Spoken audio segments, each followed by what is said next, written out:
അതായത് കക്ഷിക്ക് വയസ്സ് 80. അയാളുടെ അക്കൗണ്ടിലെ ഇടപാടുകൾ വല്ലതും കണ്ടുപിടിക്കാൻ പറ്റുമോ നോക്കി. ബേബിച്ചായോ, ഈ കക്ഷി ഈപ്പന്റെ ആള് തന്നെ. അതായത് ഈപ്പം കൊടുത്ത ചെക്കുകൾ അയാളുടേതല്ല, ഈ സാമുവൽ ജോണിൻ്റെതാ. കാര്യങ്ങൾ ഒരു അന്തം വിട്ട രീതിയിൽ പോവാണല്ലോ ബേബിച്ചായ. നോ, കാര്യങ്ങൾ ഈസിയാണ് ബാലു. 2 പോസിബിലിറ്റി ആണുള്ളത്. ഒന്ന്, ഈപ്പൻ സാമുവൽ ജോണിന്റെ ബിനാമി ആയിരിക്കാം. പക്ഷേ കോടീശ്വരനായ ഈപ്പൻ മറ്റൊരാളുടെ ബിനാമിയാകേണ്ട കാര്യം എന്ത്?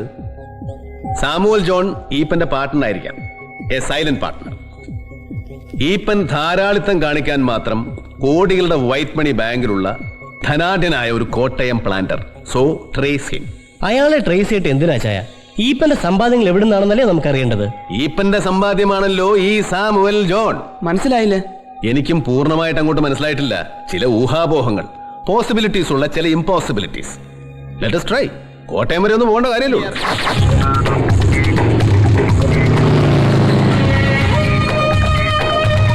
സാമുവൽ ജോൺ, പുത്തൻതോപ്പിൽ ബംഗ്ലാവ്. അങ്ങനെ ഒരാൾ ഈ മണർകാട് കരയിലേ ഇല്ല. അങ്ങനെ ഒരു വീട്ടുപേരും ഇല്ല. ഈ സാമുവൽ അച്ചായൻ ഇത്തിരി പ്രായമുള്ള ആളാ. ഒരു 80 വയസ്സ് വരും.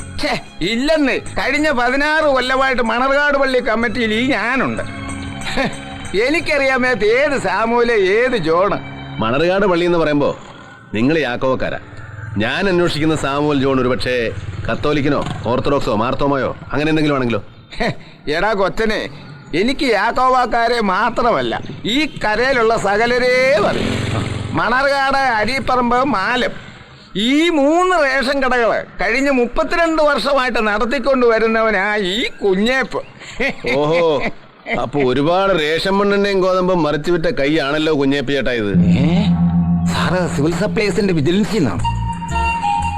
ഇവിടത്തെ കട്ടിങ് ത്രാസും ഒക്കെ കറക്റ്റ് ആണല്ലോ അല്ലേ? ഒരുമാതിരിയൊക്കെ. സാർമാർക്ക് ചായ പറയട്ടോ? ചായ ലാസ്റ്റ് മതി. നല്ല ബീഫ് കിട്ടുമെങ്കിൽ ഒരു 3 പൊറോട്ട പറയട്ടെ ചൂടെ. നല്ല നാടൻ ഏത്തപ്പഴം കിട്ടുമോ? പഴമോ പുഴുങ്ങിയതോ? 2 എണ്ണം പുഴുങ്ങിയത്. പുഴുങ്ങാത്ത ഒരു 2 ഡസൻ പൊതിഞ്ഞെടുത്തു. അങ്കമണിക്ക് വലിയ ഇഷ്ടമാണ് നാടൻ ഏത്തപ്പഴം. സാമുവൽ ജോണിനെ കണ്ടുപിടിക്കാൻ പറ്റാഞ്ഞിട്ടും ഈ ബേബി ചായൻ എന്താ ഇത്ര ഹാപ്പി മൂഡിൽ എന്നല്ലേ ഇപ്പൊ നിന്റെ മനസ്സിൽ? അതെ, അയാൾ ഇനി എവിടെ പോയി തപ്പാനാ? അയാളെ എങ്ങും തപ്പിട്ട് കാര്യമില്ല. അങ്ങനെ ഒരാളില്ല. ഇത് ഞാൻ നേരത്തെ ഊഹിച്ചതാ. സാമുവൽ ജോൺ ജനിച്ചതും ജീവിച്ചിരിക്കുന്നതും ഈപ്പന്റെ കുബുദ്ധിയിൽ മാത്രമാണ്. പിന്നെ ഓറിയന്റൽ സെൻട്രൽ ബാങ്കിന്റെ റെക്കോർഡുകളിലും. യഥാർത്ഥത്തിൽ സാമുവൽ ജോൺ എന്നൊരാളില്ല.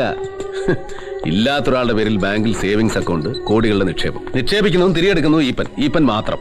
ഇതൊക്കെ ബേബിച്ചാന്റെ ഊഹാപോഹങ്ങളല്ലേ? അതെ, ഒരു തെളിവ് കൂടെ കിട്ടിക്കഴിഞ്ഞാൽ പിന്നെ ഇത് ഊഹാപോഹമല്ല, പ്രൂവ്ഡ് ഫാക്ട്, നിജം. എന്താ തെളിവ്? സാമുവൽ ജോൺ ബോംബെയിലെ സത്താറാം സവേരിക്ക് കൊടുക്കുന്ന ഏതെങ്കിലും ഒരു ചെക്കിന്റെ ഫോട്ടോസ്റ്റാറ്റ്, അതിൽ ഒപ്പിട്ടിരിക്കുന്നത് ഈപ്പൻ തന്നെയാണെന്ന് ഉറപ്പുവരുത്തുക. That's all. ജാക്കിർ അലിക്ക് ജോലിയായി. അധിക അക്ഷരാഭ്യാസം ഇല്ലാത്ത ഒരുത്തന്റെ ഒപ്പായത്. അതായത് നിരക്ഷരകുക്ഷിയായ ഒരു കോടീശ്വരനാണ് സാമുവൽ ജോൺ. അത് ഈപ്പൻ തന്നെയാണോ എന്ന് ഉറപ്പുവരുത്തുകയേ വേണ്ടൂ. ഈപ്പൻ ഒപ്പിട്ട പഴയൊരു വൗച്ചർ, അതായത് സ്പിന്നിംഗ് മില്ലിന്റെ സ്റ്റാർട്ടിംഗ് സ്റ്റേജ്. ഇത് തന്നെ ധാരാളം.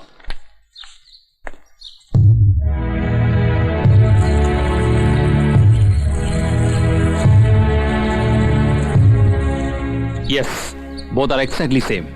Congratulations, bhai. അമ്പടാ, അപ്പൊ സാമുവൽ ജോണിന് വേണ്ടി ഒപ്പിടുന്നത് ഈപ്പൻ മുതലാളി തന്നെ. സാമുവൽ ജോൺ എന്നൊരാൾ ഇല്ല മീനു. വൺ ആൻഡ് ഓൺലി ഇട്ട് ഈപ്പൻ. ഇൻകം ടാക്സ് വരെ പഠിക്കണ്ട, വെൽത്ത് ടാക്സ് വരെ പഠിക്കണ്ട, ഇടപാടുകാരന്റെ സോഴ്സ് അന്വേഷിക്കാത്തതുകൊണ്ട് ബാങ്ക് കാര്യം പഠിക്കണ്ട. ഈപ്പന്റെ നിരക്ഷര ബുദ്ധി തെളിഞ്ഞതാണെങ്കിലും ഒന്നാം തരം കുശാഗ്ര ബുദ്ധി. ബ്ലാക്ക് മണി സൂക്ഷിക്കാൻ ഇല്ലാത്തൊരാളുടെ പേരിൽ അക്കൗണ്ട്. ഇല്ലാത്തൊരാളുടെ പേരിൽ എങ്ങനെ ബാങ്ക് അക്കൗണ്ട് തുടങ്ങും? അതിന് ബാങ്കർ സമ്മതിക്കോ? നേരാണല്ലോ. ഇപ്പോ ഒരു അക്കൗണ്ട് തുടങ്ങണമെങ്കിൽ എന്തെല്ലാം കടമ്പ കടക്കണം. തിരിച്ചറിയൽ കാർഡ്, ഇൻട്രൊഡ്യൂസ് ചെയ്യാൻ ആള്, ഫോട്ടോ. അതൊക്കെ ഇപ്പോഴല്ലേ മീനു, പണ്ട് ഇത് വല്ലതും വേണോ അല്ലേപ്പാ? എവിടുന്ന് വഴിയെ പോകുന്നവനെ ഓടിച്ചിട്ട് പിടിച്ച് അക്കൗണ്ടിൽ ചേർക്കും. എന്റെ ബേബി, എടാ പണ്ട് ഈ മാനേജർ ഇല്ലായിരുന്നു, ഏജന്റാ. So, bhai, what's next? മലയിൽ സ്പിന്നിംഗ് മിൽസ് ഈപ്പം വിൽക്കാൻ പോവുക. പ്രധാനപ്പെട്ട എല്ലാ പത്രങ്ങളിലും പരസ്യം ഉണ്ടായിരുന്നു. പരസ്യം ഞാനും കണ്ടായിരുന്നു. പക്ഷെ അതിന്റെ കാര്യം എന്തോന്നാ, മില്ലി ലാഭത്തിലാണല്ലോ. ഈപ്പനെ സംബന്ധിച്ചിടത്തോളം സ്വർണ്ണമാണ് ഈസി, മോർ പ്രോഫിറ്റബിൾ. മക്കൾക്കും അതാ താല്പര്യം. പക്ഷെ നമുക്ക് വേണ്ടത് ആ സ്പിന്നിംഗ് മില്ല. സാക്കിർ, നീ ഈപ്പനെ ചെന്ന് കാണണം. നമ്മൾ തമ്മിൽ യാതൊരു ബന്ധവുമില്ല. പരസ്യം കണ്ടു വന്നൊരു ബിസിനസ്സുകാരൻ. മറ്റാരും ഓഫർ ചെയ്യുന്നതിനേക്കാളും 1-2 ലക്ഷം കൂടുതൽ ഓഫർ ചെയ്തോളൂ. എന്ത് വില കൊടുത്താലും വേണ്ടില്ല, എനിക്ക് വേണ്ടി നീ ആ മില്ല് വാങ്ങണം. എനിക്ക് വേണ്ടിയല്ല, ദാ ഇവർക്ക് വേണ്ടി. ഇവരാണ് യഥാർത്ഥത്തിൽ മലയിൽ സ്പിന്നിംഗ് മിൽസിന്റെ ഓണേഴ്സ് അല്ലേപ്പാ? തീർച്ചയായും. അയ്യോ, അതിന് കോടിക്കണക്കിന് രൂപ വേണ്ടേ മോനെ? ഇത്രയും കാശ് എവിടുന്നാ? അതൊക്കെ നമ്മൾ ഉണ്ടാക്കുവാ അമ്മച്ചി. You carry on.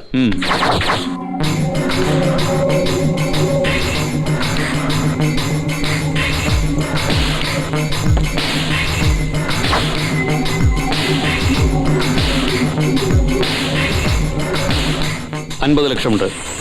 Only token advance. ബാക്കി പേയ്മെന്റ് നാളെ. നാളെ? At what time? Bank close ചെയ്യുന്നതിന് മുൻപ്, ബിഫോർ 2 o'clock. രാമു, നീ വലിയ ഗ്രാഫിക് ഡിസൈനർ അല്ലേ? എനിക്ക് 1-2 ഡ്യൂപ്ലിക്കേറ്റ് സാധനങ്ങൾ വേണം, ഒറിജിനലിനെ വെല്ലുന്നത്. എന്തൊക്കെയാ?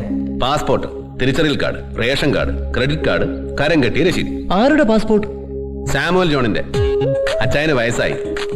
ബാങ്ക് നിക്ഷേപങ്ങൾക്ക് ഇപ്പൊ പഴയതുപോലെ പലിശയൊന്നുമില്ല. അതുകൊണ്ട് സാമുവൽ അച്ചായൻ തന്റെ പേരിലുള്ള ഓറിയന്റൽ സെൻട്രൽ ബാങ്കിലെ അക്കൗണ്ട് പിൻവലിക്കുന്നു. ആടാ പടലേ.